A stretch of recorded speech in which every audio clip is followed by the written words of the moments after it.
Hi, I'm here Kevin Myers. Welcome back to the 24/7 News Show. We've been gone for a while, but we are finally back, and I got my new light, I got my new microphone. The set is bigger, I have more space. I can stretch on camera. I don't know why I would do that, but I can now. Anyway, let's jump into some technology news with the rumors for the new Samsung Galaxy S10, which is supposedly going to come out in February like the S9 the year before it.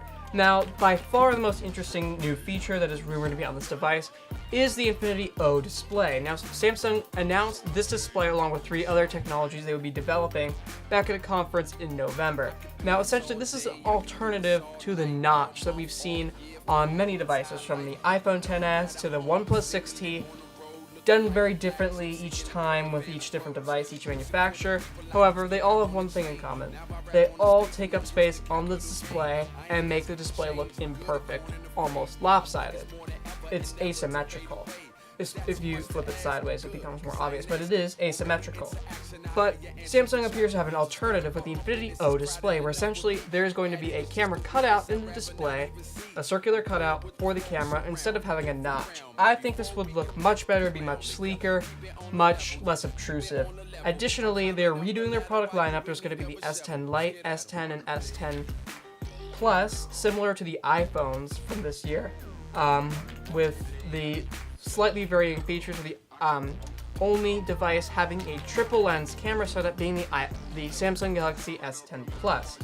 Additionally, there's rumored to be 2 front-facing cameras. I still think if you're really into photography, get a DSLR, but I mean, fine.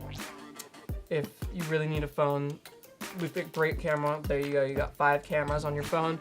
But the next most interesting feature, would be the ultrasonic fingerprint reader. Now, most phones use either the standard traditional fingerprint reader, where it sends an electric current through to detect your finger, similar to how touchscreens work. But Samsung has developed an ultrasonic fingerprint reader where it sends sound waves vibrating through your display to detect the divots in your finger. Whereas before, the way to make a under-screen fingerprint reader was to actually put an image sensor underneath the display, which was fine, except for there were some issues where it's a bit less accurate, a bit less secure. This is basically the same way to achieve that level of sort of sleekness, simplicity to the device without compromising on security. But that's it for the Samsung Galaxy S10. Let's move on to some world news. And now, President Trump. We are currently in day 10 of a government shutdown. We're taping this on December 31st. But a government shutdown that he is 100% responsible for and said he would take credit for. However, he is now attempting to shift blame onto the Democrats by calling for them to come over and make a deal. Because everything in government is what sleazy businessmen do, make a deal. But he wants the Democrats to agree to fund his border wall. The issue with this is the Republicans and Democrats had agreed to a government spending bill, so this was bipartisan to begin with. It's not the Democrats are teaming up against him, it's the Democrats and Republicans in the House and Senate agreed to a government spending bill, which he vetoed because there was no provision for his wall in it, and he is now holding the government hostage in shutdown, stiffing government workers, thousands of government employees, over a border wall that is frankly just not a good solution to border security. I know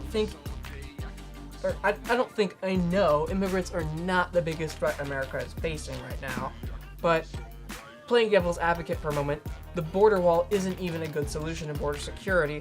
But let's not have this political discussion over border wall or not right now. Let's talk about the misinformation going on right now. He's accusing the Democrats of essentially holding up everything when he's explicitly said he would take the blame for the government shutdown. Roll the tape from the CNN clip. And you opened 20 it up times. very quickly. And 20 I don't times. want to do what you did. 20 times Chuck. you have called for, I will shut down the government if I don't get my wool. None of us have said. You want to know something? You've said okay, it. you want to put that on You've my... said it. I'll take it. Okay, good. You know what I'll say?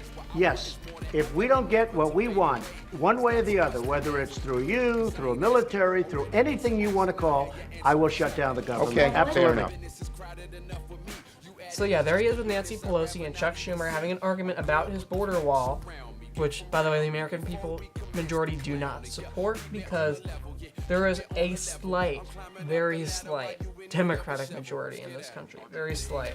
There's a Republican group of people, an independent group of people, and a Democratic group of people. And that Democratic group is slightly larger than the Republican group. But that's not even the point. The point is that, I mean, the American people don't agree to this, but he lied. He is trying to shift blame onto the Democrats for something he said he would take the fall for.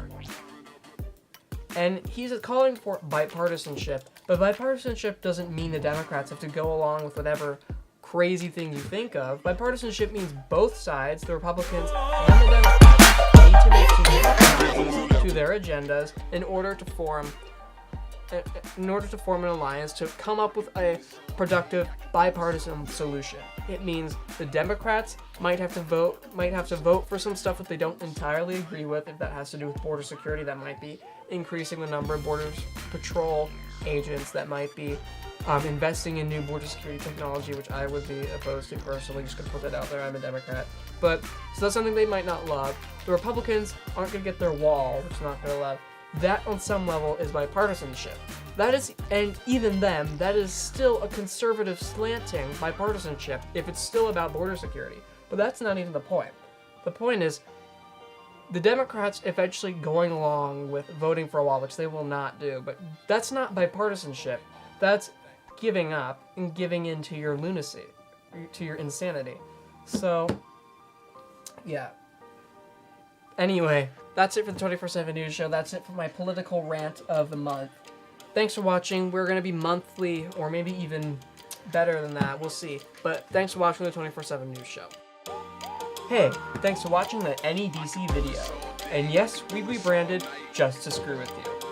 But if you want to watch more, you can subscribe by clicking either here or here. I don't know, which way is it again, you guys?